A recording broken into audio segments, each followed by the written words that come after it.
Good evening and welcome to T.T.V. It's not Reality Bites, it's the Vampire Lestat. Season finale, last track, final stop on the tour of a lifetime. It's me and my entire vampire spectrum at the long table. Episode The Failures, Album 57, Side A, and Album 58, Side A, featuring the song titled Butterscotch Bitch. And we are going to cover this last episode of the season and critique the season in its entirety. I'm Jamie, the mom at the head of this table, but these other three ain't no cabbages. They are David, Christy, and Brian. Hello, folks. Hello. Hello, salutations. I sadly think I might be the Magnus at the table.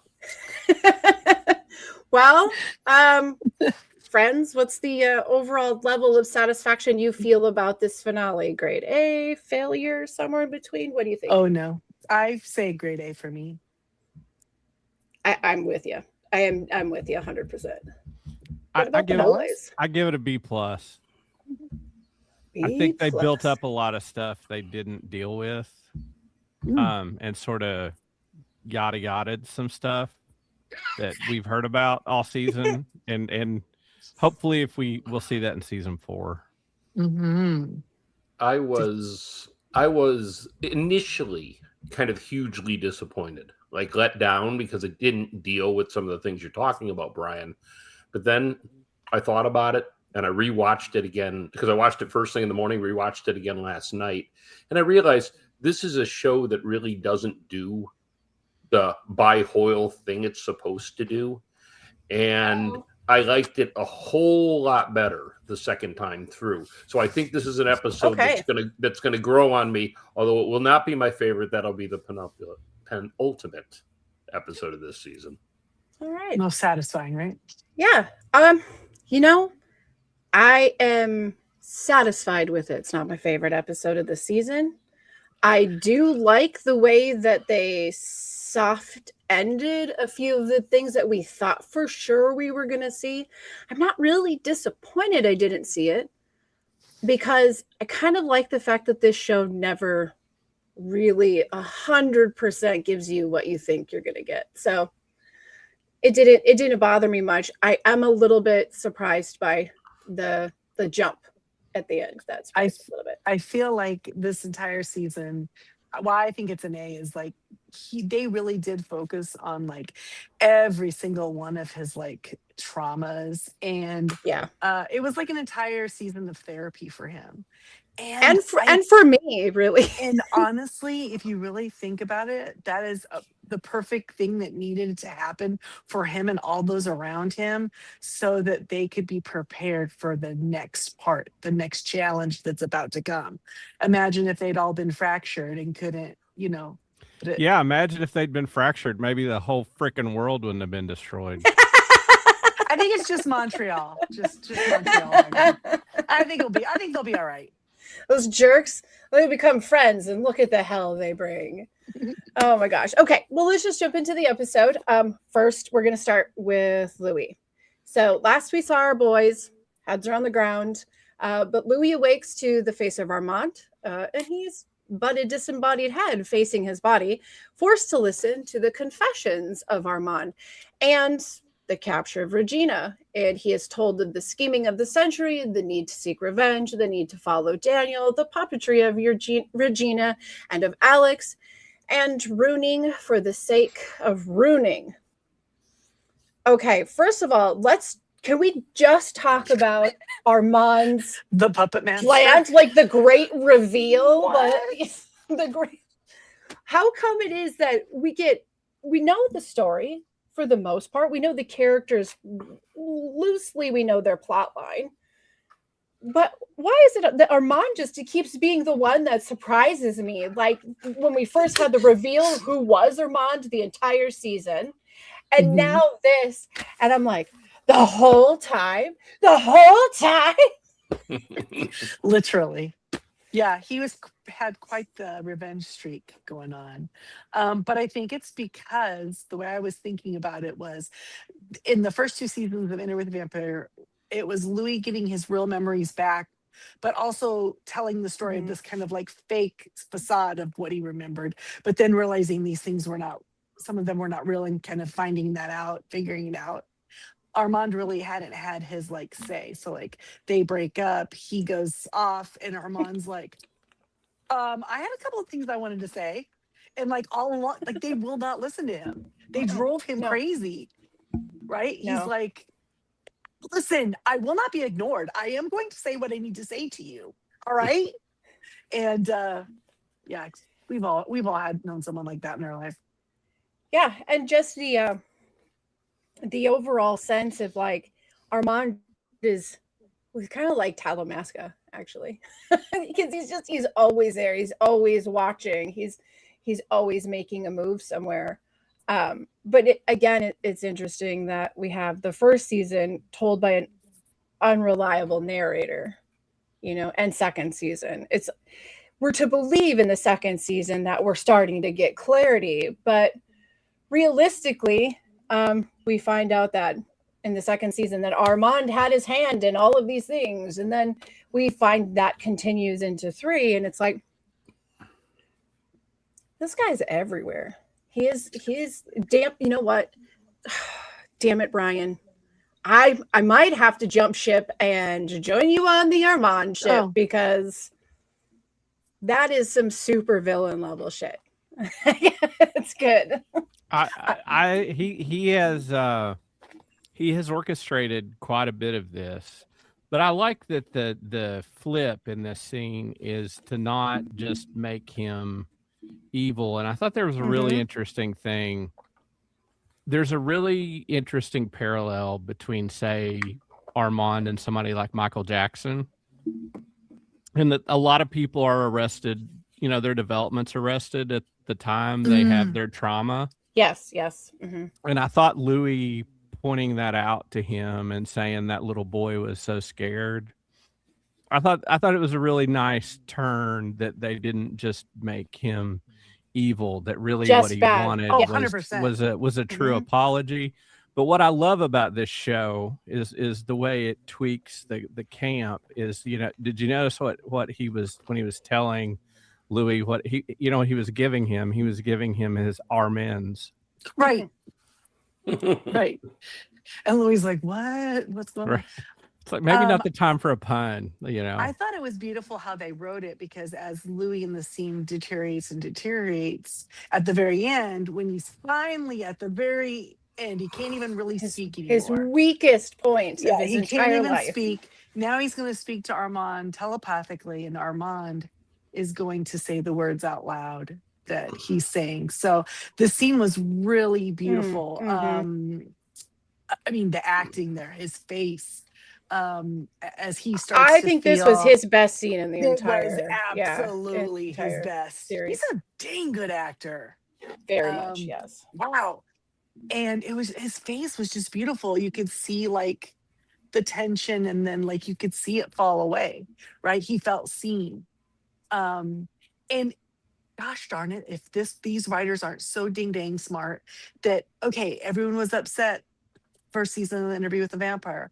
They changed Louis to be, this Creole man who was a pimp and, ran these kind of seedy red light district businesses instead of being the plantation owner, which would have been complicated. And then they were able to take that background that he had as the abuser, right? Making money off and make that a straight line to Armand and his trauma, and how they didn't talk about it. And he had his own guilt. Instead of just feeling sorry for Armand, right? Yeah. He actually had his own guilt because it made him feel some certain way about how he had treated people in his life. Yeah. Well, it's like the that's abusers. why he didn't want to talk about it. See? Yep. Because he would have had to admit that to himself. Well, and the abuses that he suffered as a child, he was 12 years old. 12 years. But then Louis like apologizing. It's the apology, I think, isn't even just the straight apology to Armand himself. It's like an apology from the industry that Armand fell victim to, and Louis was a controller in. And it'd be centuries later, but it's the same system. And when Louis apologized for that, and then we hear him use the name Arun, it was like the probably the most honest we'll ever see Louis, I think.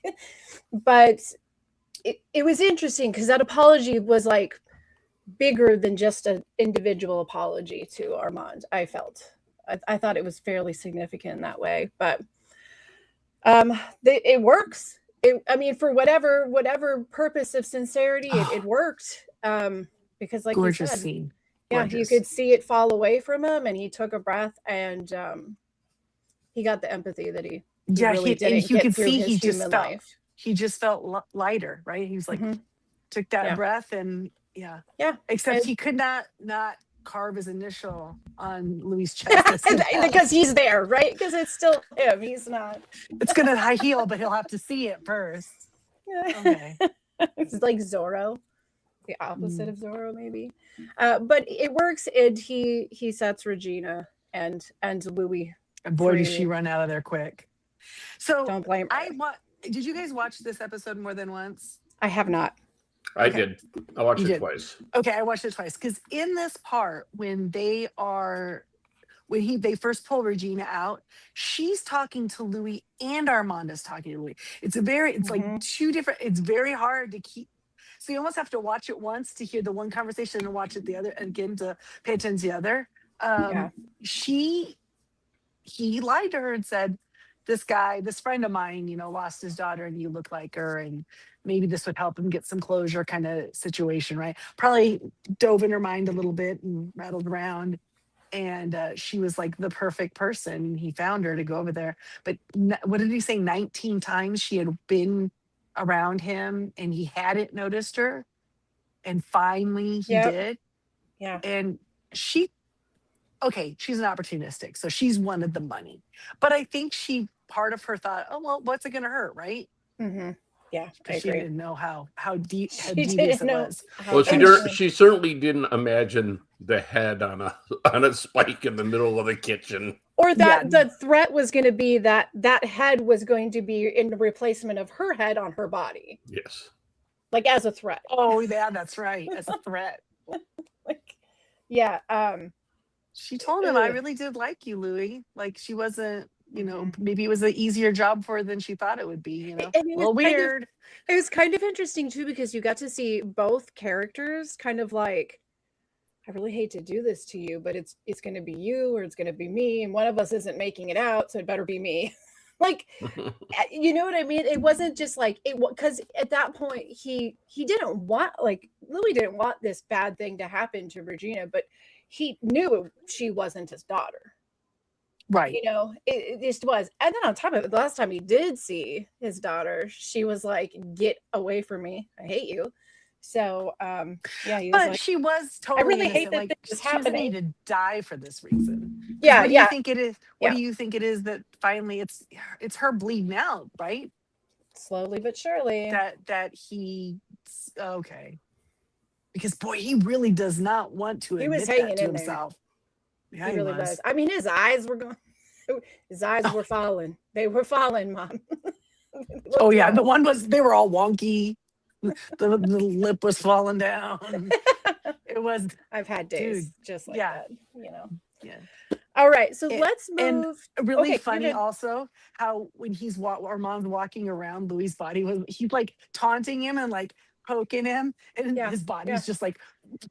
And he's swatting at him, and he's laughing like Armand is laughing. Right? He's having a good time. It's that little things like that. I mean, they talk to Fareed for here and there, like, how's he doing? They're monitoring him, his vitals the whole time.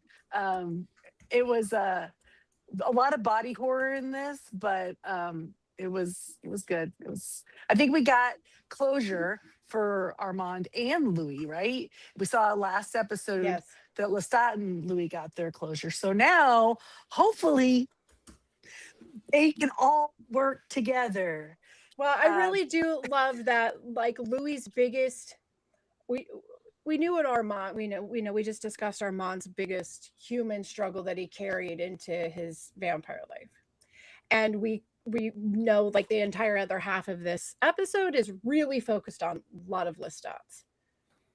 But Lily's, as it turns out, because we've got it twice in this episode even, Lily's biggest problem in life was not being able to admit the truth to himself. Like he could never admit the truth to himself. Like he has a dark side, and he's relied on it. Like how Claudia was turned, right? The way he wanted to remember it versus how it really happened, right? Yes. And this entire time that we get this story from Interview, the two different versions of the same story, we comment much about how we see Lestat as a bad guy, and he's doing mean things, and he's not kind, and he's not caring, and he's not thinking about other people's feelings. And here's Louis, always the caring one, the open one, the warm one. And then we find out that Louis really is both of those. He's both of those things, and he finally figured it out himself because of Armand. So I almost feel like in this show, they have made the characters more rounded as far as, nobody's good or bad. So, everybody's kind of like the sum of their experiences. Well, certainly more complex. Much more complex. And I think in a way that we could relate to them. I mean, Lestat, if it wasn't for like the things that you could relate with him on, he would be a big pompous jerk. Yep. You know what I mean? Yep. But he has his flaws too. He has some, he's pretty great. But yeah, he's real great. He's pretty great, but he's also flawed. So yes, he's so great. He's so great. The picture behind you shows how great and how much he's capable of.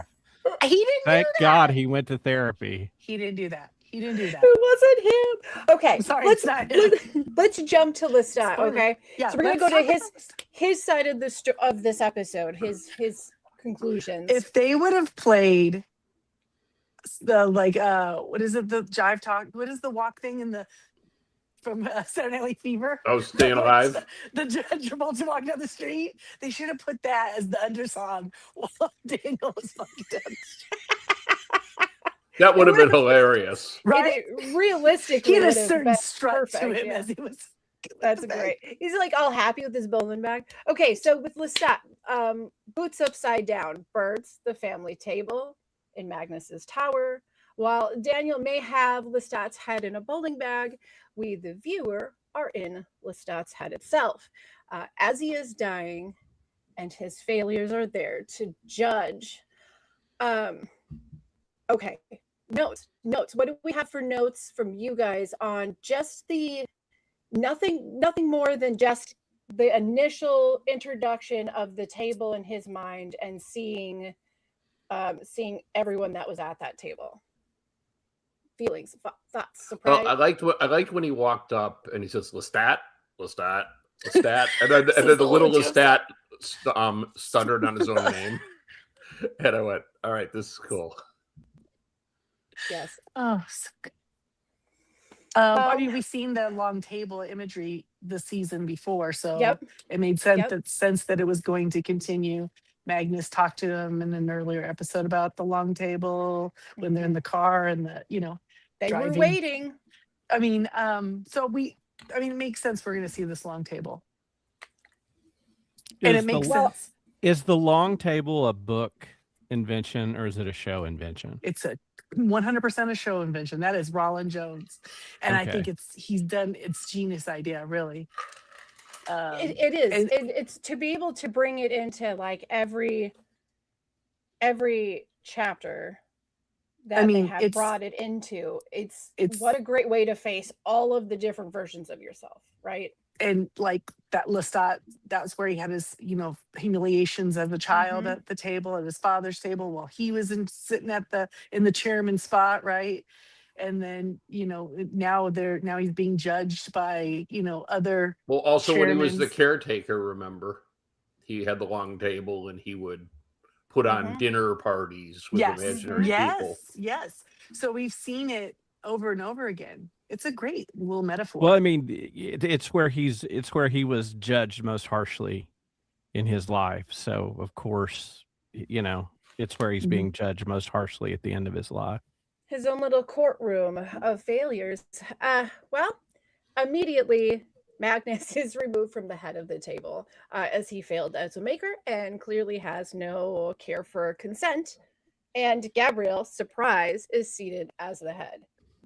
What do you think of this move with Magnus? I thought it was really funny, like a very funny way how Lestat would say, you know what, I'm actually kind of over you. Like, I think I'm moving past that part. Only his abusers get to sit at the head of the table. You saw that, right? His father, his mother, and Magnus, right? And when it's Magnus, they're in the tower, and then when it goes to Gabriella, she's like, exactly. So you can see, oh, this is all in his mind. None of these are not the spirits. This is just his mind, him kind of judging himself by, himself, but giving them the information, right? I thought that that was very interesting. Only the abusers could judge him. I mean, the other ones were saying their little things, but they were in charge, and they brought back Antoinette. She's over there on the typewriter. Yes. Typing away. Yeah, we got TC rolling around. Yeah, TC's there. Oh, because it's herself. only his fledglings. It's only his fledglings. Kicked back. So he turned TC then? TC is his. Yes. Okay, so that's what that told us. He signed the birth certificate this episode. So we know Alex was turned by Gabriella. His mother. But we don't know about Salamander. Yet to be determined. Who knows? Maybe we'll find out. Maybe we got to ask Maury on this one. I think so. Yeah.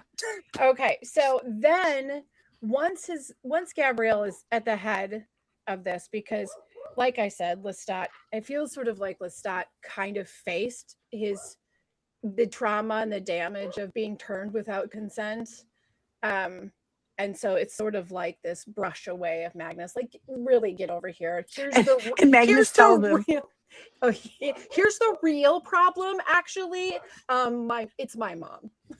Right. But then Magnus is like, oh, still making like horrible decisions, like making your mom like not learning from your problems or something. To that effect. Yes. So then now we have Gabrielle seated at the head of the table, and the first thing we get is the witch trials. And she tells him why. Do you remember why I brought you? No, a kid won't remember that. Yeah, kid's not gonna remember that. They're just like, oh, my friend, my childhood play friend. Yeah, I watched them burn alive. Yeah, it's just traumatizing. What do you know? But it was interesting that we got to see the witch trial, but then her turning his head towards everyone in the crowd that actually caused this problem for these girls. And she asks, like, who were the real witches?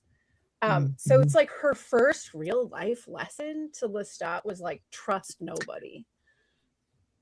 This was like a French version of the Harper Valley PTA song. Not to date myself, but it's like everybody in the crowd are full of crap. The minister's full of crap. They're a bunch of hypocrites, and they're doing this. But I thought what was striking is by seeing this, we see those two little girls, and like however you picture them in your mind, like they're just scared little girls up there, and these people are getting ready to burn them to death. And seeing them as being, a contemporary of his, what would that do to you to see another little kid done that? What fear must that have put him in of the people around him and what they were capable of? Yeah. It is very well. It's his dad saying it's really messed up. Couldn't he do something to stop it? You know what I mean? But his dad, But no. What's the use of power if you're not going to use it? You don't mess with religion. We know that from Game of Thrones, from everything. You start messing with the clergy, the people get the pitchforks. Then heads will roll, as you know. Yeah. There's just nothing likable about Gabriella. I'm just gonna go ahead and say it. Like, there's just, I keep waiting for like being like a little tiny bit of redemption in something, or I some still have not given up strong hope good that character. we will see now that hopefully by the end of this he's like dealt with that. Hopefully in the future, anytime we see her, I'm just hoping maybe, I don't know. I want my book Gabriella. She was like my favorite. You are a paid I'm not. shill for the Leoncourt family. I swear to God, if you guys read the books, any of you read the books and you get the description of her in the books, you will not hate her. There's none of this. I actually thought this did a little bit to say that she was a woman who didn't have a lot of ability based on where she was. And she was trying to teach him a lesson, but it's one of those things like, as a parent without emotional intelligence, you sometimes teach your kids lessons with good intentions, but that are horribly emotionally traumatizing. But because they probably never talked about it again. Exactly. It was like this thing, and then we're going to lock that out. But to mirror this, we are reminded that Lestat did the same thing to Claudia when she that was Charlie, right? Yeah. Accidentally killed Charlie. As a lesson, you have to see it. This is important. Trauma. I mean, I bet you there's still parents out in the world right now that are like trying to show their kids, you know what, the fairy tales are nice and but there are things in the world that aren't fair and aren't pretty, and you can't stick your head in the sand about it, right? This is reality. It's there. The world is a savage garden. Oh, if it wasn't for the copyright, I would have started singing right there. It truly is. Madly, even deeply. But yes, I also would like to note when the realization that he did the same thing to Claudia happened. We could see it across his face. It felt like his heart broke, like he did the thing. Right. His whole life. We all did it, right? In some version. In our version, no matter how rotten or great our parents were, at some point as a kid, we all were like, someday when I have a kid, I'm never going to do this to my kid. Right. And we don't. We do something else that we also don't realize. Or you do, and you catch yourself and you go, oh my God, I'm not doing that. Turns out it's kind of hard to be a parent. Or you do, and then you catch yourself after you've been beheaded, and every single part of your personality questions your worth. Well, it's weird there's that. happens. Okay, so moving on from the witch trial, we see flashes in many stages of Lestat's torrid love affair and years of obsession, of love and neglect. Akasha's blood given to a pimp kills the daughter to save the pimp. Always on the bench. The soul. Y'all missed your mark. You went too fast. Do that again. Do it again. Okay, ready? We're going to do it one more time. We're going to do it again. We're doing it live. Let's go. Always on the bench. The soul. That felt like you meant it. Okay. Course number 186.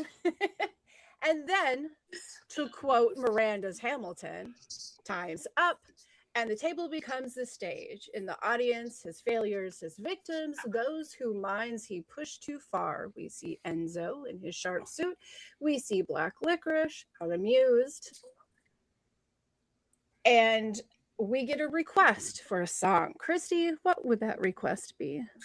Play Long Face. Now, okay. The second time it happened, and he says, "Is that you, Dad?" Is that you, Dad? What Which is an such amazing a great response to a heckler at any point. Yeah. Okay, multiple things on this. The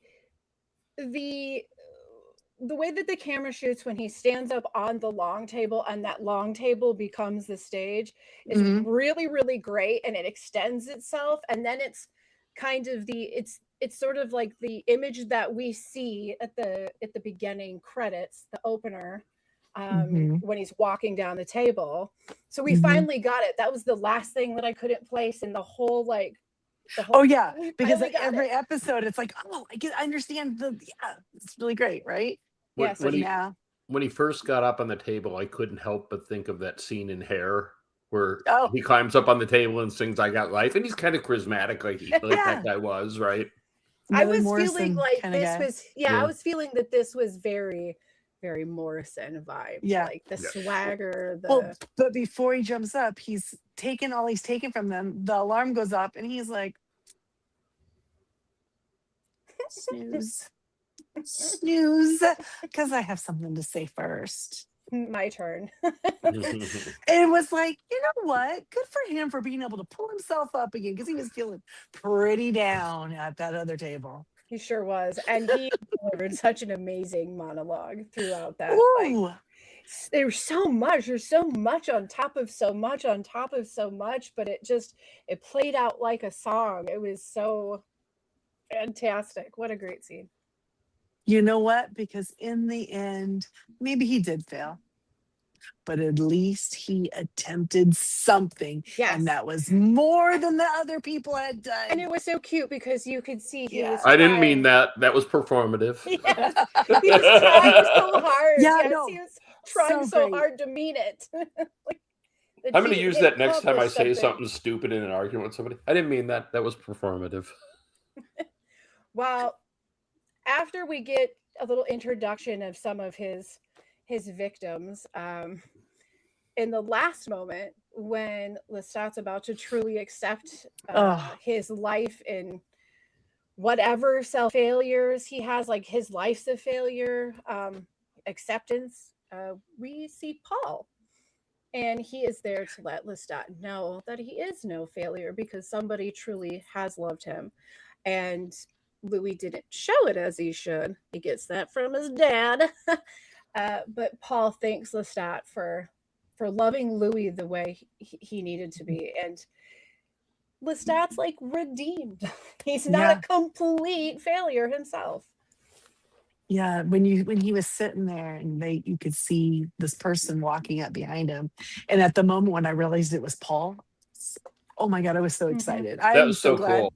So cool. I'm so glad it wasn't like spoiled somehow beforehand. Yeah, it was great. Because this is this is a person that he probably would have, in hindsight, wanted to get his acceptance, knows that he's an important person to Louis and to have, because these are not the spirits of people there. Do you think that he was there? No. Okay. This is all in his head. What was interesting is you had to think right away, well, okay, is he somebody Lestat traumatized or murdered? And then all of a sudden that changed, the first episode a little bit, or second episode, I forget which one he died in, but you know what I'm saying is first one. He was in one episode. Right. Mm-hmm. So even if you ultimately conclude that Lestat didn't kill him, it still was a moment you had to think of it, right? You had to go, is he there? But I think this completely exonerates him, right? I never thought he did, but because that would just be too heinous. I mean, it was a mixed bag of belief for me. I wasn't 100% feeling one way or the other, but the moment that we can, I feel like the moment that we're supposed to be allowed to let go of wondering isn't because he's there, does something nice. It's when Paul looks off camera and is talking to somebody who's somebody else there. Which is what he did in his life too. Right. So you're like, yeah. No, I feel like somebody is telling him, like, you can go send this message, but then get back here. You know? So. Yeah. It was also very cool this actor, and I don't know the actor's name, I'm sorry, but how he was in one episode of season 1, the first episode. And he came back and boy, he hit that character again and made me remember things about the character, the mannerisms, the way he held his hands and the way he looked off. And there was no like, who is that again? I mean, you knew instantly when you saw him. So as an actor, well done, sir. Yeah.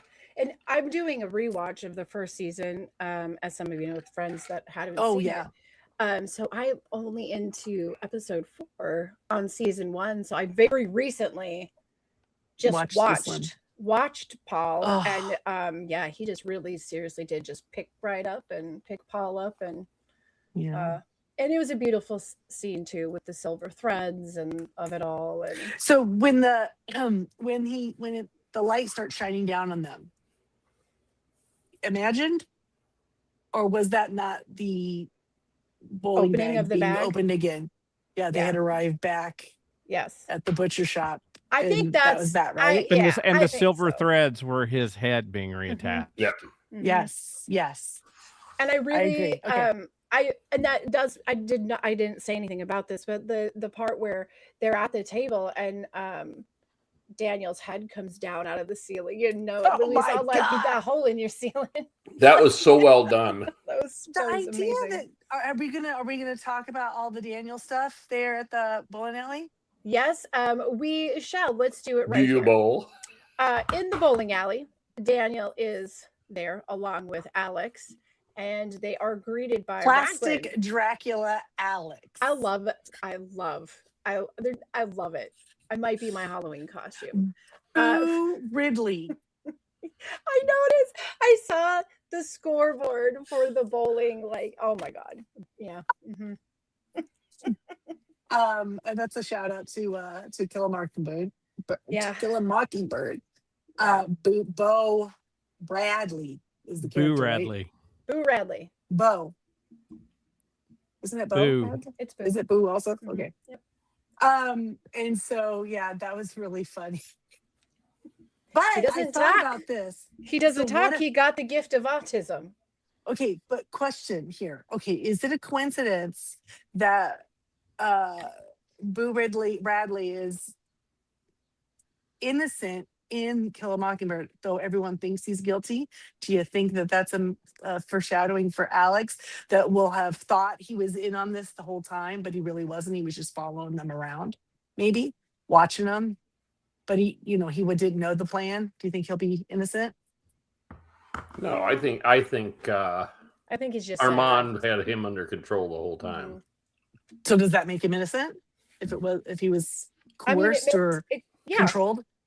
I think so. Well, I don't know. I mean, maybe. I think it does. I mean, if somebody is controlling your brain in the way that Armand does, it doesn't mean that it wasn't too easy for Armand to do it. Right. You know, obviously. Alex had some issues, and he had some issues against the band. And I'm going to say, even if he didn't, I think Armand would have been able to, Armand's he's a really well, devious. As we've learned, he is extremely powerful. It's good that we keep getting the Akasha blood of Akasha. And then you're like, but look at Armand. He has the blood. I feel like he's walking into daytime and you're not. Well, I think Alex was his spy, and we hear this night that just as I suspected, they were under surveillance the entire night, and Armand had the plan down and had it set, and I don't know that you could say Alex or Daniel, any of those people are innocent, because he finds people that already have a little bit of that probably does make it resentment, easier, right? and a switch he can flip. He just finds a little crack to wiggle his way into and push them further apart from Lestat, and that's how he uses them. So it's what a maybe it's like hypnosis, right? You wouldn't necessarily do anything that you wouldn't do in real life. I feel like it's similar. Maybe it's you see like in other vampire culture in entertainment, that is a repeated power source of vampires, is being able to like Jedi mind tricks. So mind control. Yeah, sort of it must be a power that many of us would love to have, and maybe that's why it's so popular. But we also find out here that it wasn't just Alex that was following around all night. No, we had a visitor at the bowling alley in the name of Raglan. Talamasca's been watching. It's been watching. He explains to them that Talamasca really kind of requires Lestat to live, actually. And that the vampire population has grown from 1,600 to 290,000. And with their 1.3 meals a day, it's causing more deaths than births. And the population must be managed. Make more must be performed. In short, save the head, save the planet. Yep. We need this concert.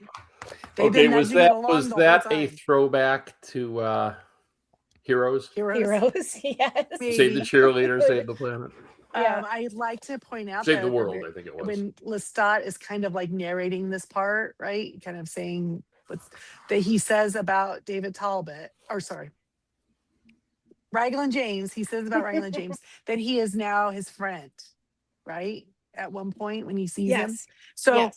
so I'm very satisfied. I love this character so much. Justin Kirk is so amazing, and how he's able to, like, he does this speech. So many good monologue speakers on this show.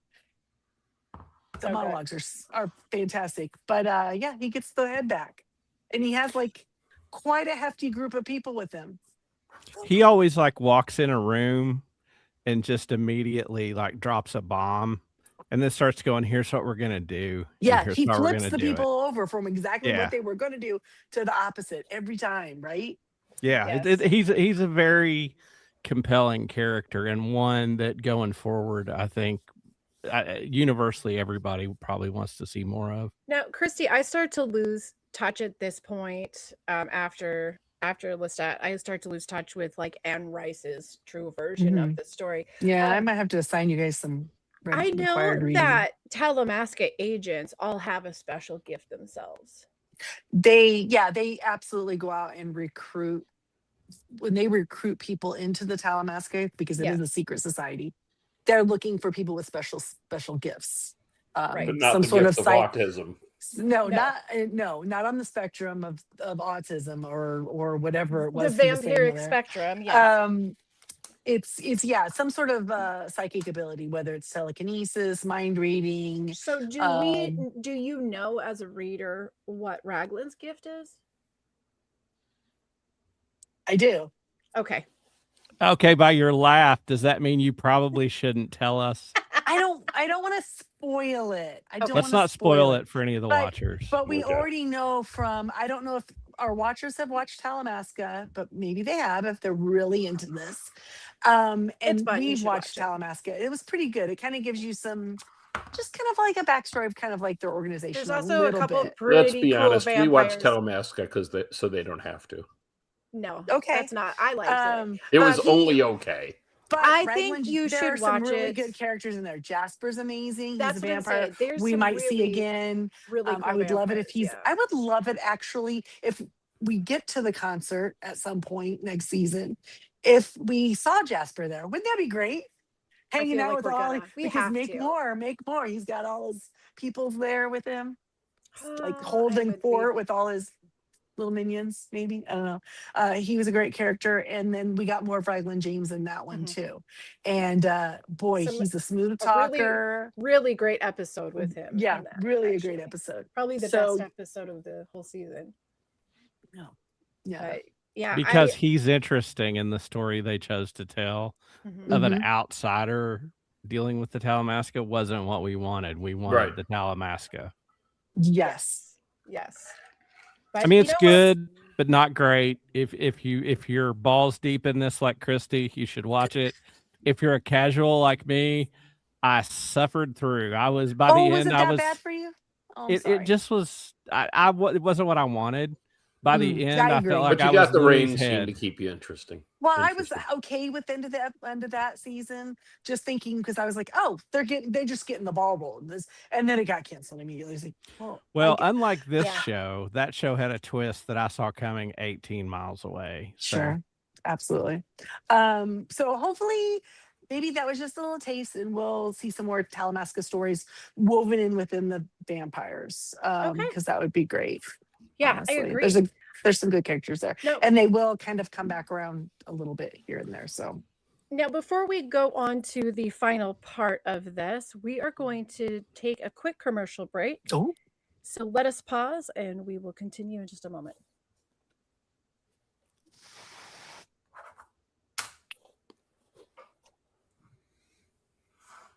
Okay. I hope your commercials were nice. I hope you enjoyed them. I hope they weren't terrible. Yeah. Maybe one you haven't heard 1,000 times today. So before we went to break, we were talking about the Talamasca and we were talking about the end of the bowling scene, sorry. All those people that were there, yes, Jamie, they would have all had some sort of powers to back up Raglan there. So who knows what kinds of things they were doing behind the scenes.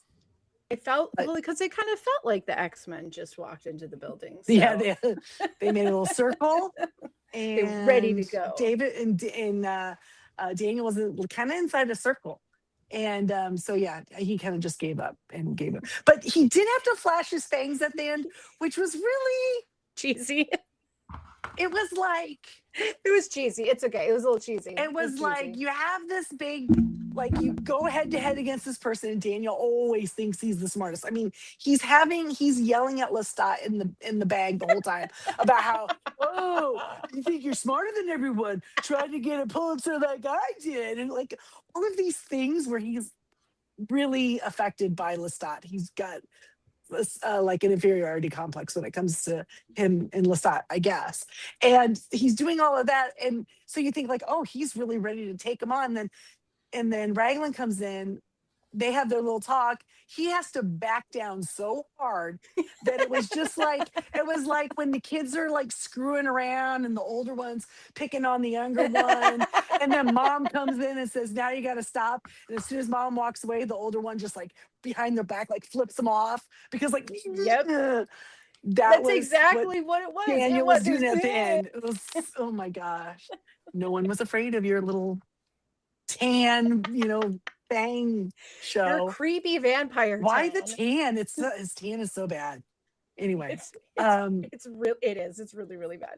Why the tan, Dan? Dan. I love that every time.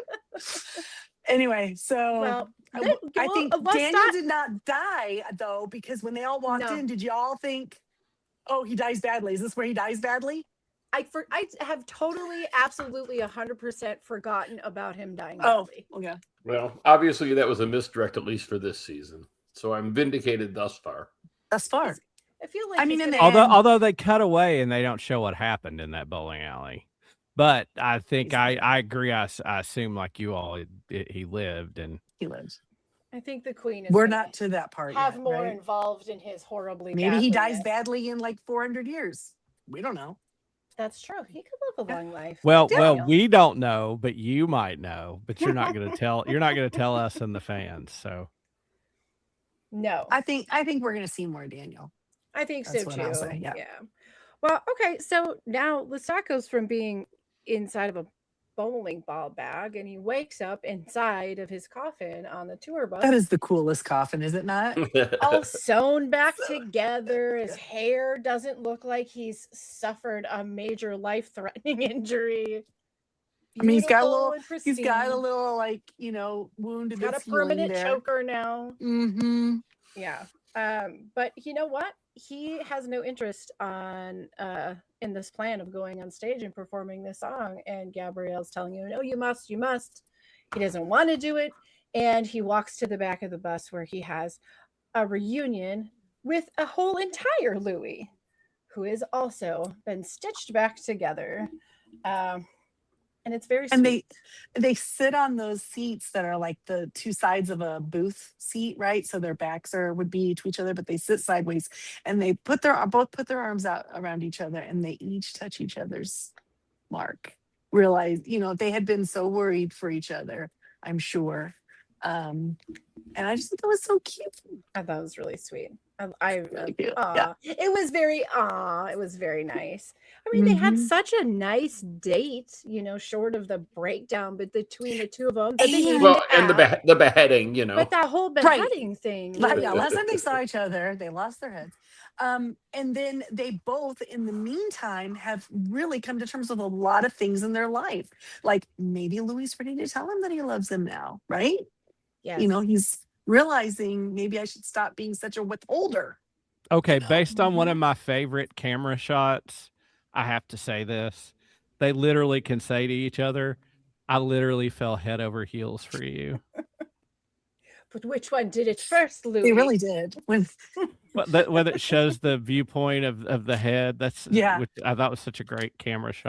and they kept going to it because Lestat couldn't make sense of it, right? Right. He's like, why was my head on the floor? I know It could everything. be really I don't confusing. understand. I mean, to be fair. I mean, Louis got it real quick when he could see, oh, there's my body. where my body's over there, and oh, there's Lestat's body over there on that table. Like he had Lestat didn't have that in the bag. Well, after this very sweet reunion, we see Lestat in his living room making cigarettes look sexy again. Let me tell you what. And whatever that rope thing that he had on with the big sleeves and yep, looking good. He did make me want to have a cigarette, and I haven't had one in probably 15 years. That's how I'm feeling. Like 10 years. You're like, screw it, I'll have a cigarette with you, Lestat. So he's sitting there and he's recording his failures. Traumatized alive, he says, and then a landscape of utter ruin. And end season. Yeah, it was that one. It was this right there. There's the shot. There it is. So much here. So how they shot when he comes up out of the coffin, and it's still his voiceover. He's telling you what happened, but they acted that scene. They could have just played the scene. There was clearly dialogue there as he's getting filled in, but he awakes to being on the bus surrounded by 45,000 vampires, 10,000 normies, beautifully unwell, surrounding his tour van. Like, I'm pretty sure whether you want to or not, you kind of got to perform. You ain't get out of this on your own. Because if you can fly, I bet you some of them can fly too, you know? There's probably another flyer in the crowd. I'm just saying, they might get you. That's a lot. You're a badass, okay, Lestat? But that's a lot of vampires collectively. You know, it's like the one giant duck or 100 tiny ducks, you know? Yeah. You don't want this. You don't want that school of sharks, that's for sure. So I think he's going to be in trouble. But that when they're talking back and forth, you can tell he's not going for it. He just woke up, y'all. He just woke up. Hasn't even had his blood shower yet. Has not got a transfusion. Where's Fareed? And they're already laying all this on him before the blood. You know, he's a tired boy. Okay. But that moment when he's talking to his mom, and then all of a sudden you hear him say, "Where's Louis?" Like it dawns on him. It was really, really great. That part was really great. His mom really needs him to do this. She sure does. So I think that'll be most of her story next season. Because we don't really know. But I am so proud. I'm so proud that Lestat did go through the rambles to put Gabrielle at the front of that seat, the head of the table. It just in his dying, because it's just everything right there. So when I see her again, it's like he knows a little better now.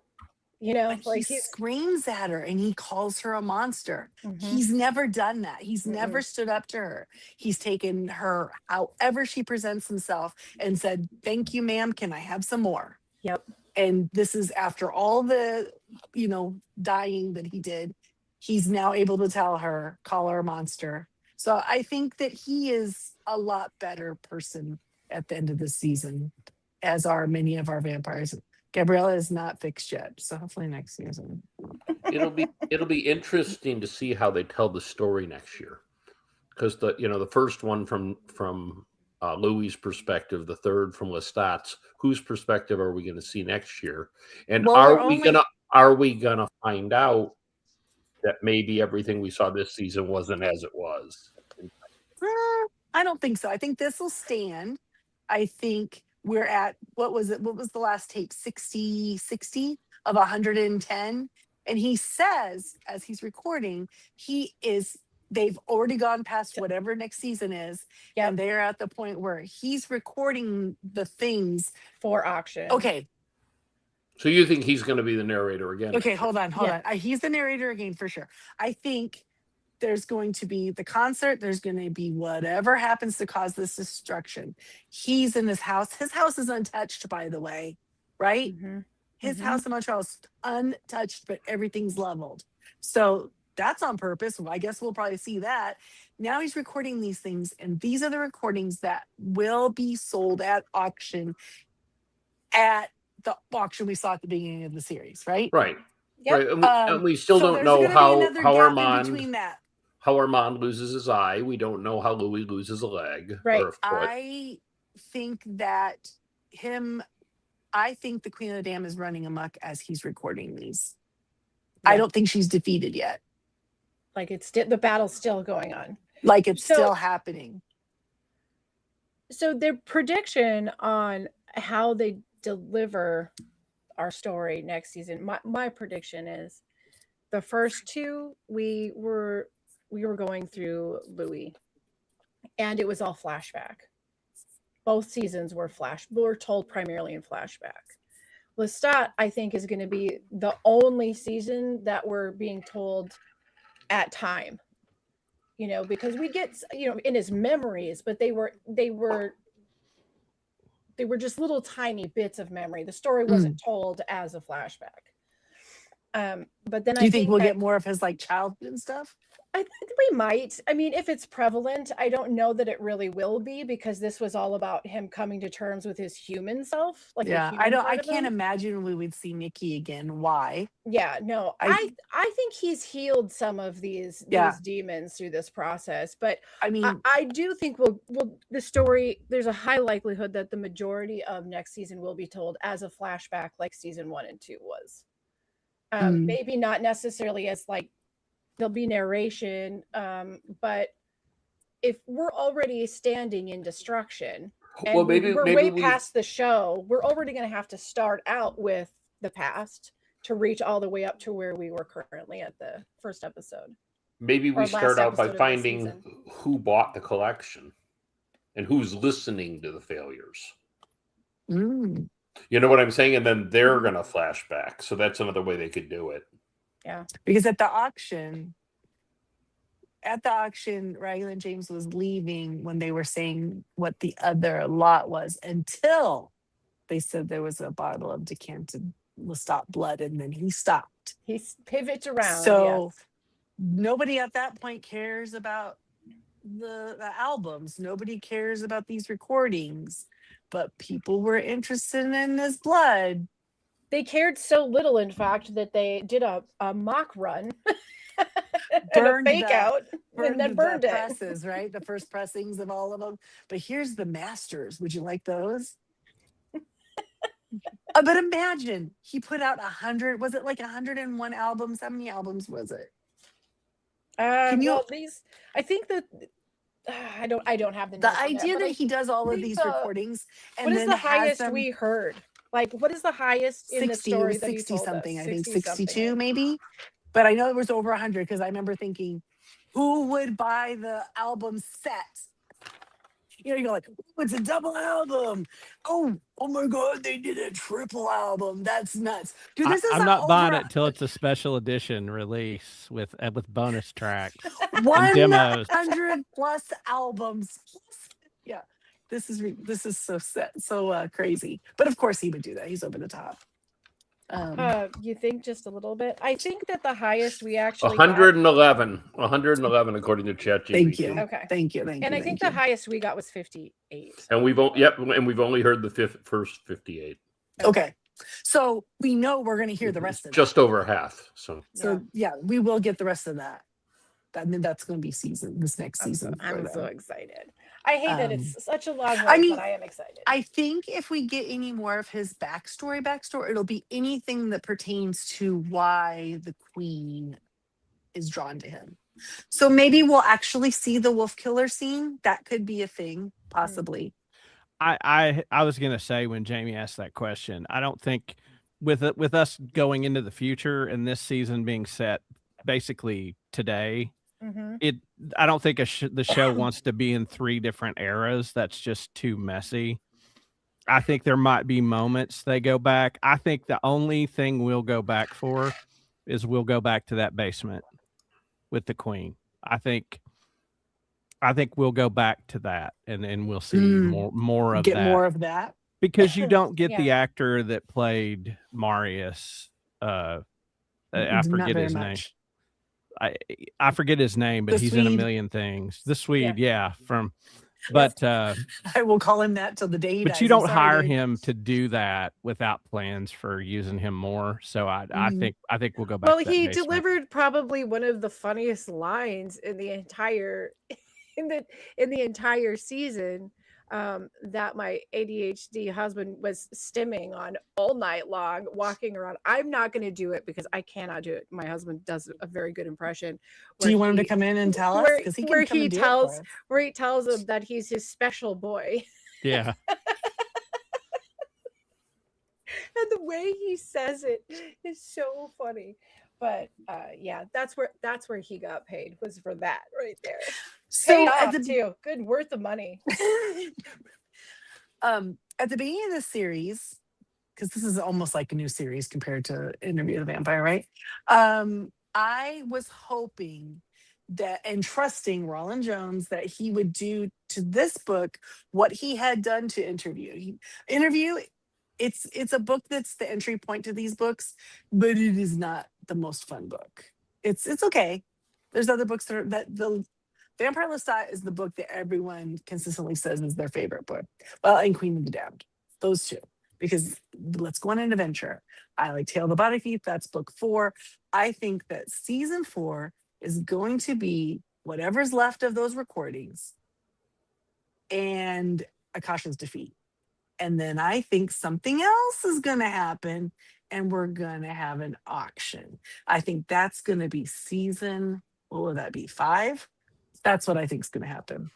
That auction is. No, one thing. I think Roland is being extremely smart about the way he's pacing this. He's making it so AMC has to do more, because it's like, well, we saw the Queen, but wait, because everyone expected that the Queen was going to be here at the end of this season, right? That was our predictions, and she wasn't. And AMC is like, well, wait a minute, you didn't even do the Queen yet. We need another season. Right. Well, and I'm going to take issue with Brian's prediction that there's very little, because the showrunners have told us that so long as there's a season 4, you'll see Daniel's turn. Oh, they have said that. Yep. It was said in one of the after shows.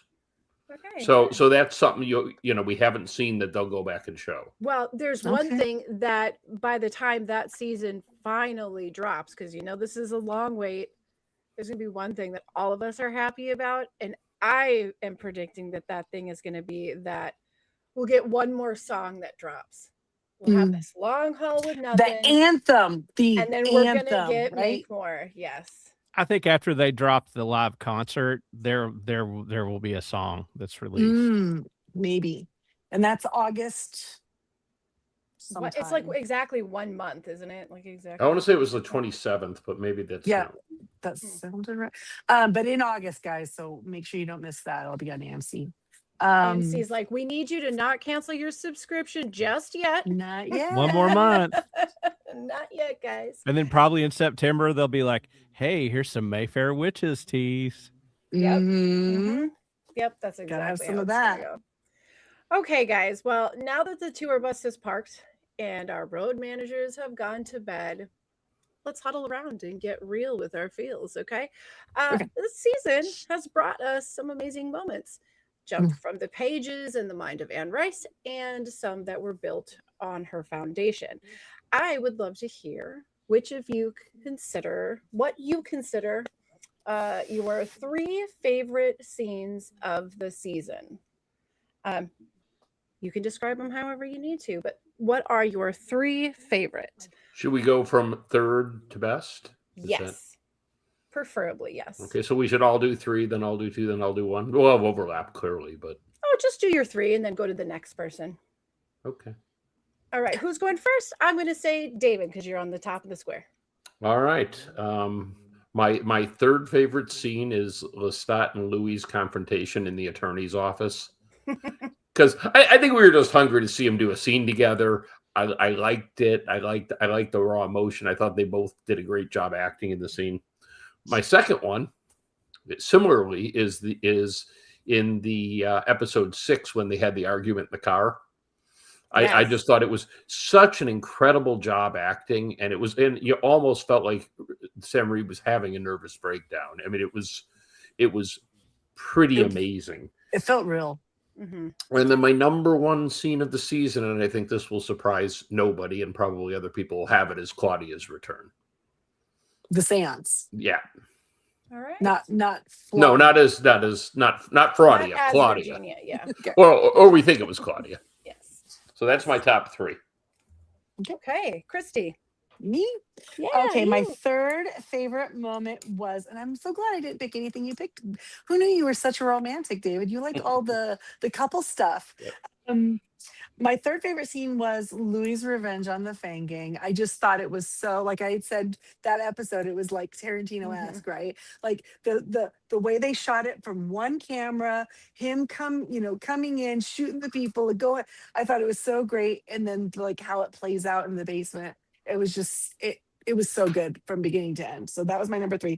Number 2 was episode 1, that entire drug bender from him sucking her blood and getting all super high and ODing, and then then there's the party and they're dancing and bounce, bounce, bounce, and there's an elevator, and then there's a big fight on the top floor, and then you have to fly out the window. Like that was nuts, that whole thing.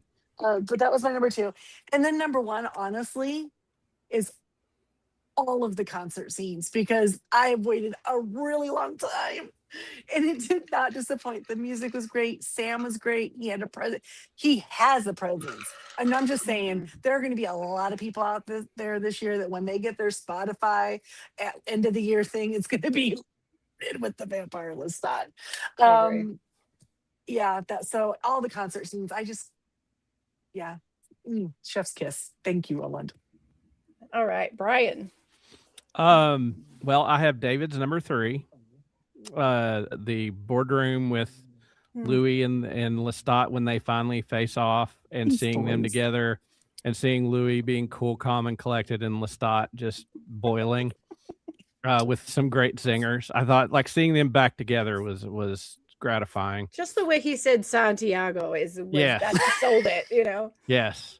My second favorite scene is the Hotel Vampire, the stuff on the top floor with him fight. Then flying out. Yeah. And seeing Daniel jump into the fight and them, taking on these people in the penthouse suite. And I'm going to shock you all. I thought the most effective thing in this whole show, and it probably saved the finale a little bit for me. I wasn't as high on it as you all were.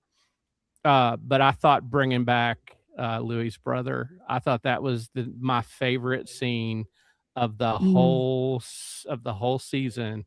Because it's a surprise. Mm-hmm.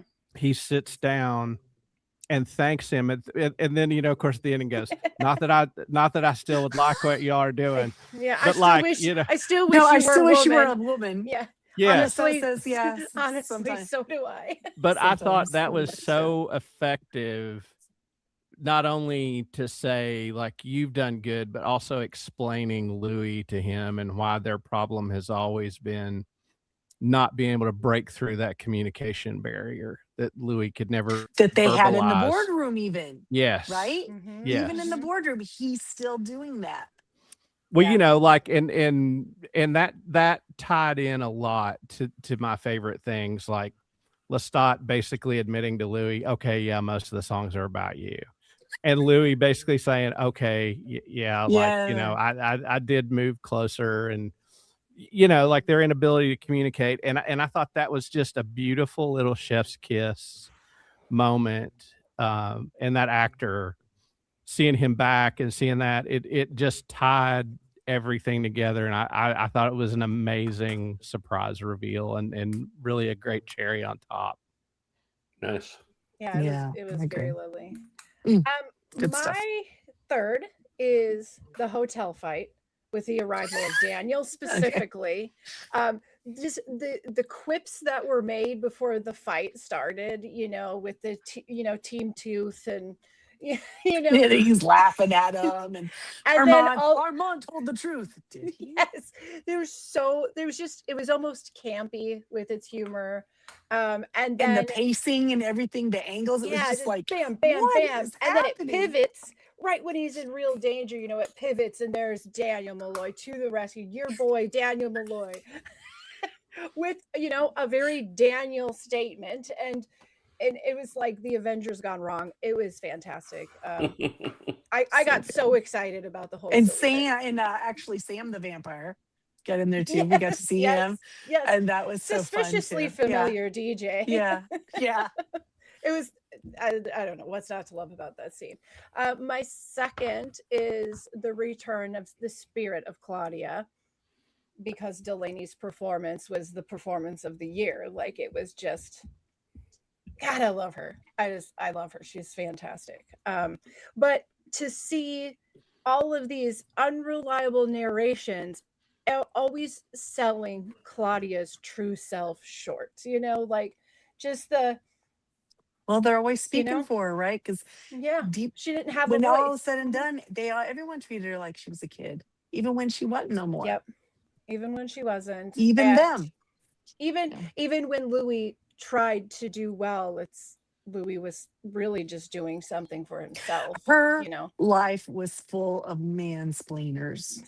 It's just she's sick of that shit. Like, stop telling people what I thought and felt. You don't know. But then the pain and the agony of recognizing that, when we see somebody in a movie, like a character that we really like or a show, and that character passes away, to close that off, we very quickly do like a short version mimic of what we do in real life, which is where we place that person in something better than they were in, as a way to manage our grief and our guilt and our fear. And in this case, we all, probably without thought, did that with Claudia's death, only to find out that she's been in hell.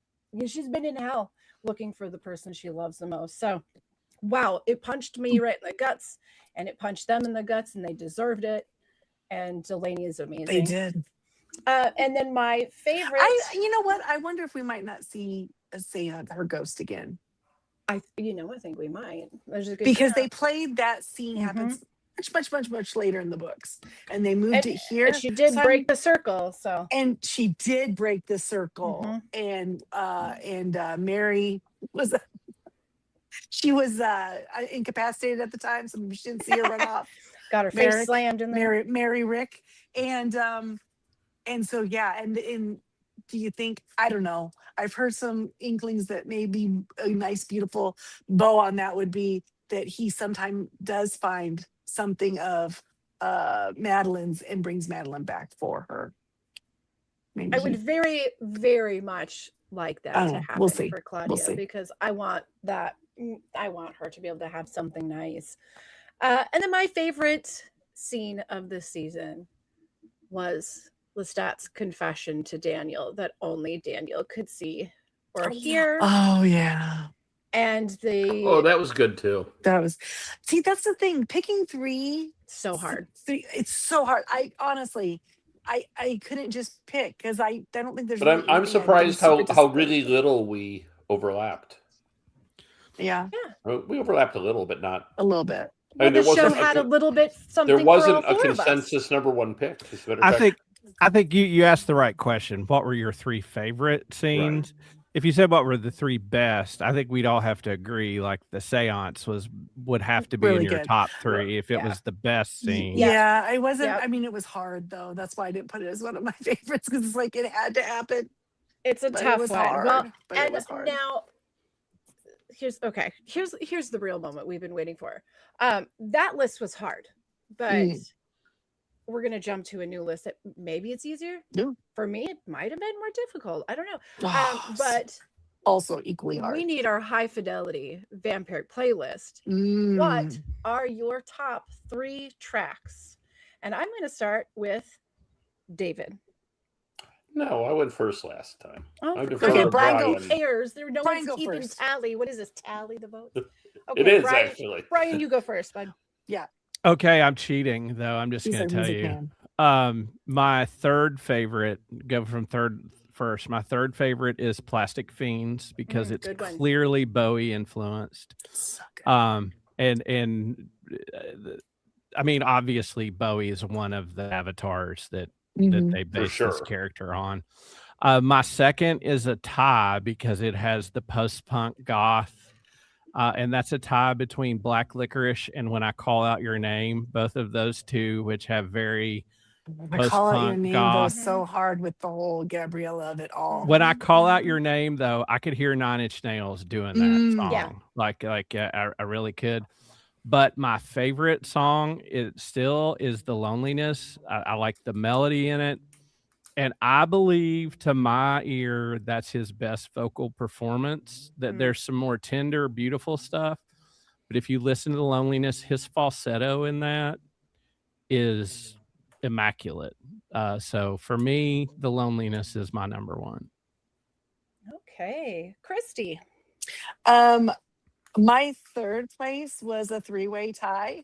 Because I can't just pick just if they're all 3-way ties, that's half the songs. No, they're not. Plastic Fiends, because it's a great song. It's a great song. I love it. If you haven't listened to it, go and find it and listen to it. Good. Followed by Brutal Love, which is this gorgeous, haunting melody, and I just, that one's really great. And then Hit the Lights almost broke me. That one, first time I listened to it, it made me want to cry. I don't know why. There's something in it, just really got me. So those are, but then my second is Black Licorice. Because oh my gosh, when they come in with that, with the violin on it, I don't know why, but I dig that. Maybe I like a fiddle or something. I don't know. I do like bluegrass music. Maybe that's why. It's the Irish in me, guys. I can't help it. But my number one is also The Loneliness. I like the lyrics. I like the message. It resonates. He sounds fantastic. It's the best song. I'll never get tired of listening to it. Any of them, honestly. Who am I lying to? All right, David. I'll go now, so Jamie can go last. I'm going to come in at number 3 with Big Boss. Now, that song is influenced by The Scene, and I just loved it as a diss track right to Armand's face. It was great fun, and so every time it comes on my playlist, I laugh. I enjoy it. So, and you know what? It makes you laugh for different reasons each time, right? You think, yep. oh. Yep. Yeah. Number 2, Black Licorice. So we're all high on that song. That's a good one. And then number 1, Stained Glass Eyes. Ooh. I must really be a person who's trying to dodge all the pain of Claudia, because I can.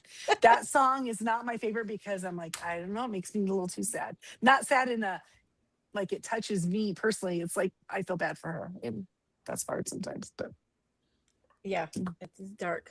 That is a pretty song. There's so many good ones, guys. There's a lot. Okay, I know one that you picked. Come on. Well, you probably do. Okay, so because I didn't put it on my list because I knew you were gonna. Well, just because we're talking about inspirations here, this song is actually not on my 3, even though I like it. But shout out to Big Bad Wolf, because we've already talked about all the Bowies and the Yees and all of that, but that one's the Cramps, guys. That is like the most crampsiest Cramps song on the entire album. It is cramping. You know what I mean? It's cramping. Okay, my number 3 is Butterscotch Bitch. Can't get the song out of my head. It is my earworm on a constant basis. So much that I find myself not realizing I'm humming it. And my 16-year-old going, Mom, could you stop singing that song, please? So it had to be on my list. It's so embarrassing, Mom. God, all these dumb vampires. All right, my number 2 is The Loneliness. For all the reasons that everybody here said, there's really nothing I can add to it. You guys covered the basis there. But yes, my number 1 song is Biggest Fan, because I love the insidiousness of any kind of story any painting, any movie, any media whatsoever, that it's like The Cure. It's like The Cure. Everything that The Cure sings sounds so happy until you listen and you realize it is not happy at all. And knowing that everything he says in the song is the exact opposite representation of what happened makes it so dark and malicious, because that's very much in the lines of it's like a predator. Like he was a victim to a predator. There's a lot of like songs that have come out from different artists where they actually write songs about their stalker or their whatever. Eminem did one about one, right? I don't know what that was called. And there's a bunch of, it only became a cultural term for when you say that one. How do you not know that, Christy? You probably say the term, go, oh, well, I stan them. No, I've never heard that before. Yeah. You never heard that? Never. That's the name of the song. Is like obsessed with someone. Stan, right? Okay. Yeah. There's Stan. And then there's doesn't end well for Stan. No. But there's been some other songs. Stan and Daniel Malloy may be your boy, but Stan is not your man.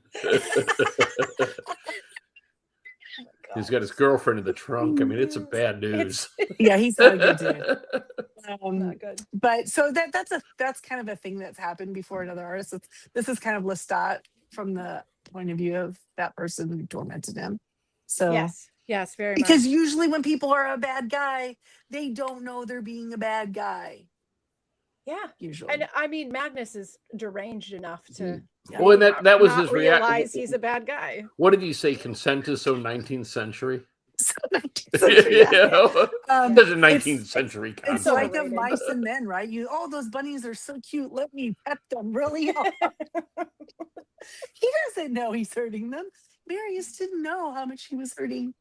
The son, I guess. He thought he did him a favor. You're immortal. You know, Christy, when the I gave you all my money. When the International Vampire Association needs a lobbyist to go to Congress, they need to get you on speed dial. Listen, me and Christine, we will run some stuff. You could put in work. They're just like us, guys. They're just like us. I will say, you know what? I said my. Oh no, we haven't done that yet.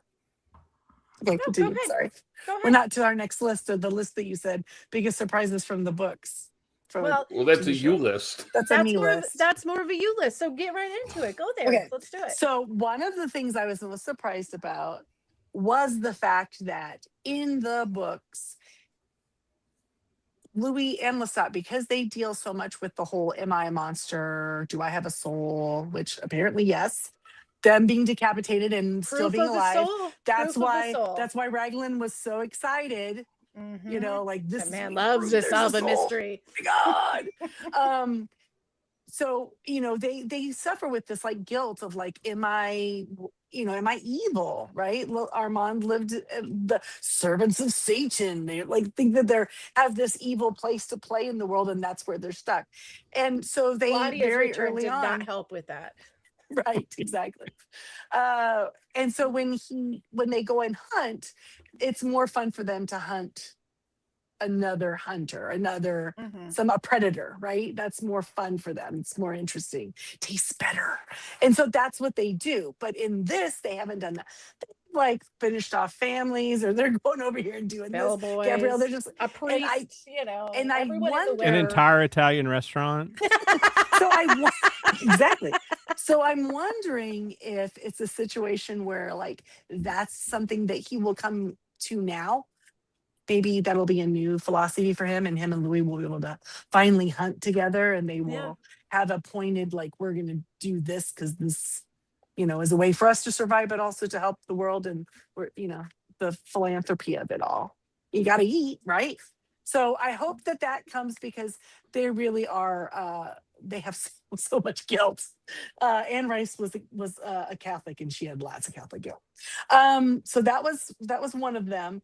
Then honestly, Gabriella, like everything about Gabriella, because I've said this is not who she is.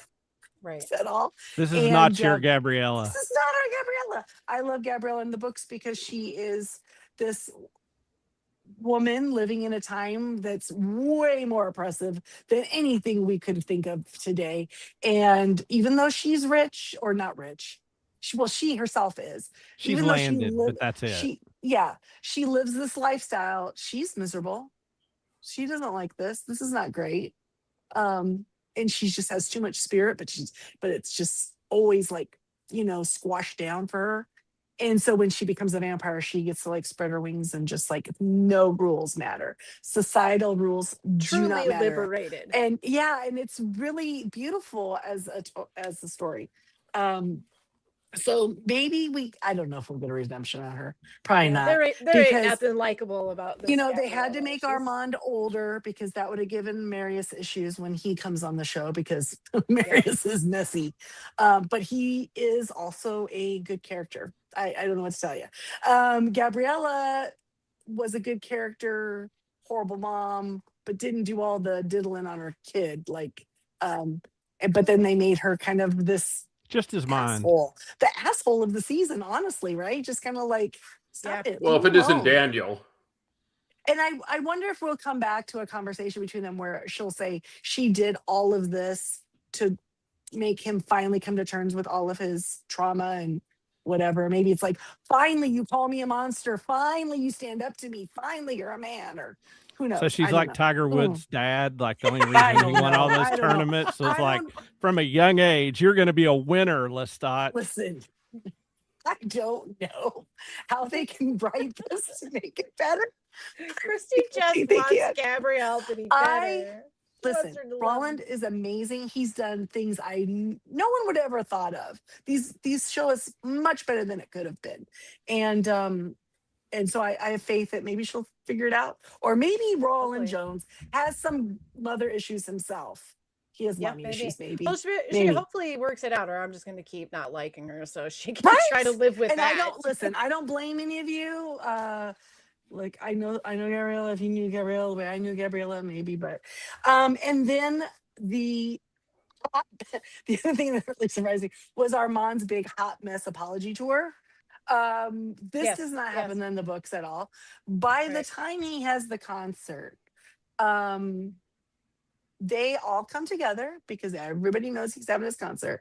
And it's like from all around the world, all the people he's run into during his long, centuries on Earth come to see him there because deep down, they do all care for him. And even though vampires are kind of like, is it tigers that are not pack animals? Right? They're not. They're like solitary hunters, right? Yes. Vampires are kind of like that. They don't live in a pride. They don't live together usually. Three is a under big Armand's group to live together. Under Armand's thumb, then they're a cult. Right. So they very often will. To which he admitted running. Right. Finally. But they'll meet up and they'll connect and then they'll go away and not see each other for a long time because for them time is different, right? So so how they were able to take Armand's story bits from other things, because Armand does have an entire book in this series. Yes. The Vampire. It's called The Vampire Armand. And I'm wondering if some of that we might not see because it is problematic, but they've taken kind of like some of the things and put them in this so that we can kind of get him. Still get otherwise what would he have been doing this season? Nothing. And you have to have him kind of go through all of that so that he can then be in a place to be one with the coven, right? Well, if everybody else is healing their traumas, then we've got to make the trauma apparent for him so that it can be healed. They are forming, whether Lestat realizes it or not, he is forming a coven of people who care about him. And they are going to work together. They will. Lestat's making his own family. Avengers assemble. They're gonna be like power activate. Form of. Well, is there anything else about this episode or the season that you wanted to mention before we start rounding the corner here? I'll say it exceeded my expectations. I felt like the end was not what I anticipated, but it may be better for it in the long run. Sense. You know what I'm saying? In other words, maybe my expectation was that they were going to wrap it up in a neat little bow. And when that didn't happen, I was a little butthurt by that, but I turned around and got over it. But the season on a whole, it didn't have a bad episode. It really didn't. It didn't have anything that felt filler either. They didn't have enough time for a filler, you know. There was a lot. We saw so much resolution for so many of the characters that I just feel like if we go into the next season, some of that can just, we don't have to go back to that. Right. Now we can get new stuff, right? Now we're going forward. I'm a big fan of shorter seasons, better quality. Mm-hmm. 7 episodes feel right. And I think for the story they told, that they did the right number of episodes. It left us wanting more, but it was quality. I agree that it exceeded my expectations. And I think there were episodes I loved and there were episodes I really liked. There weren't any episodes I was like, eh.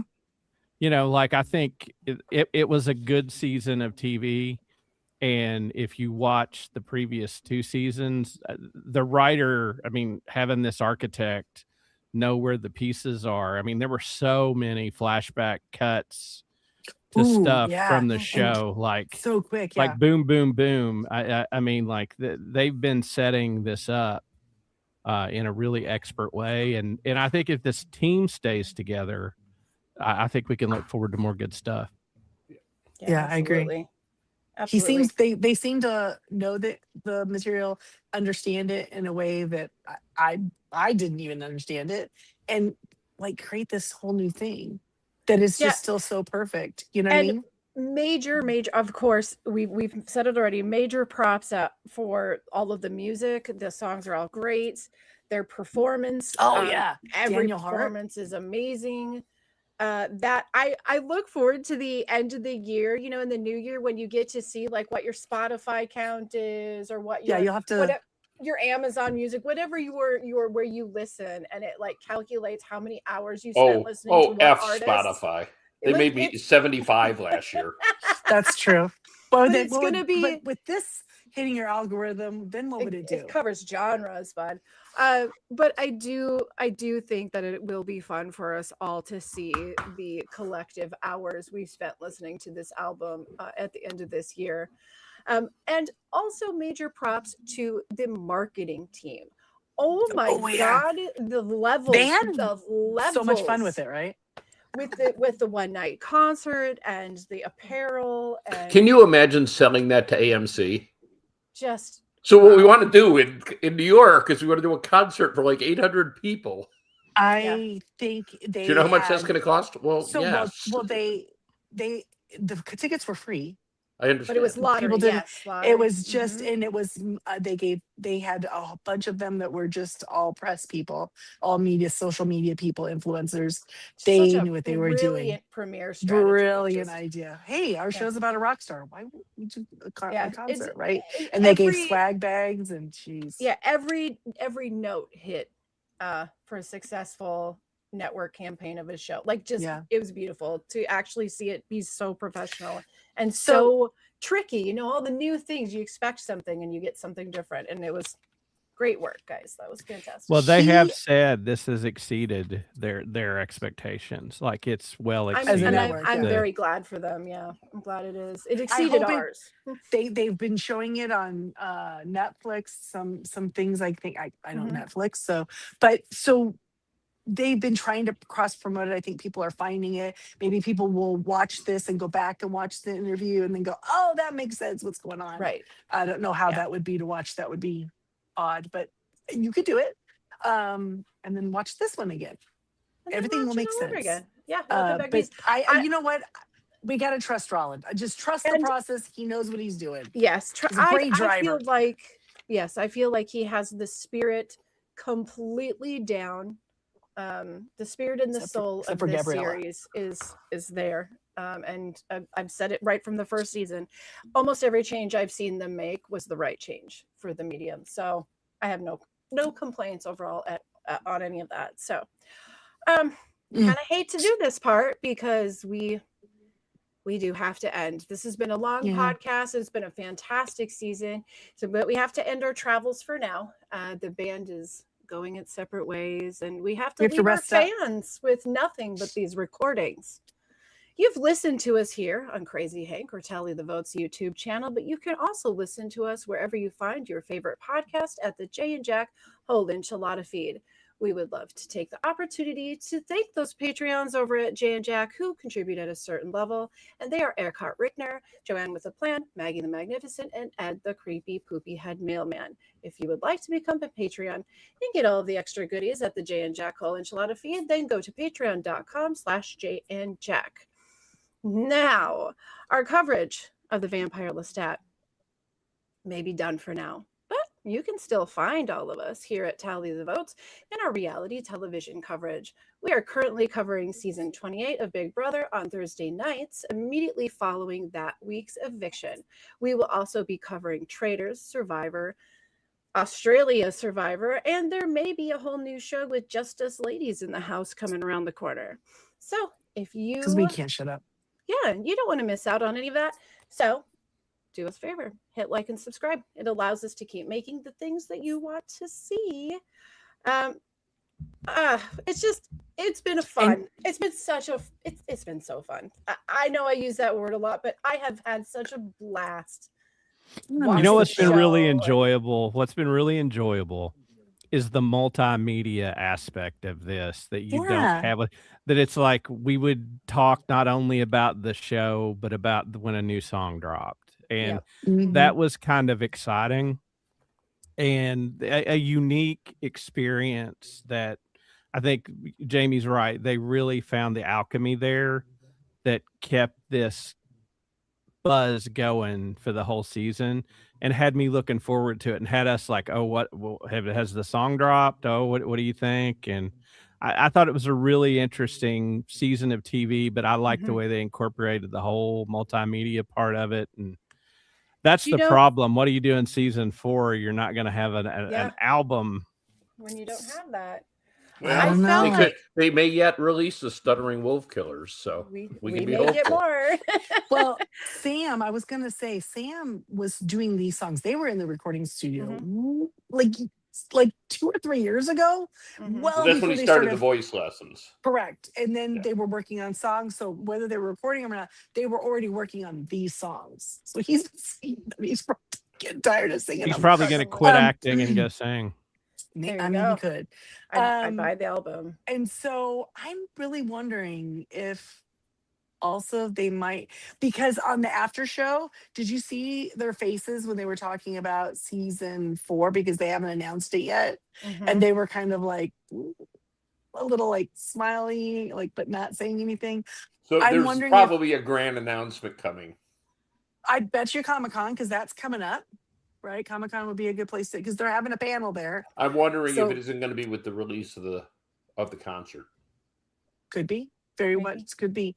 But I'm wondering if we won't have such a gap before the next season comes. I wonder if they have. I hope. Like they've already been filming it, or like they've already got more under the belt filmed to kind of help. Oh my gosh, I hope so. I hope so. That's a long wait. Hey, if you think about it, if they did another 7 episodes, it would have only been 14. Yeah, I think they had said originally that this season was supposed to be 8, and for some reason they decided to move where they moved it here to 7, and I bet you that's just only. I'll bet they took the money for the other episode and filmed the concert. I bet that's why it's 7. And they said, if you want to have a season 4, if you want to see the concert, you got to give us our next season. AMC. They have deals. They can wheel and deal things. Yeah, they can.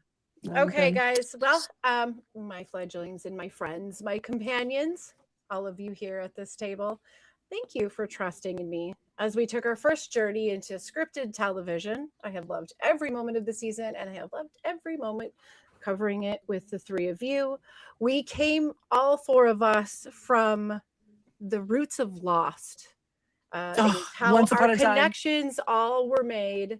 This felt like that. There was something here that because it wasn't like just that. Watching it. There was something to continue to explore outside. Yeah, and we have needed something like that for a long time. So thank you, AMC, because it was lovely to step outside of the real world and get lost in Anne Rice's worlds. And so thank you guys for being here for all of that. Is there any last words before the time runs out? Bang, bang. Make more. Make more. I love it.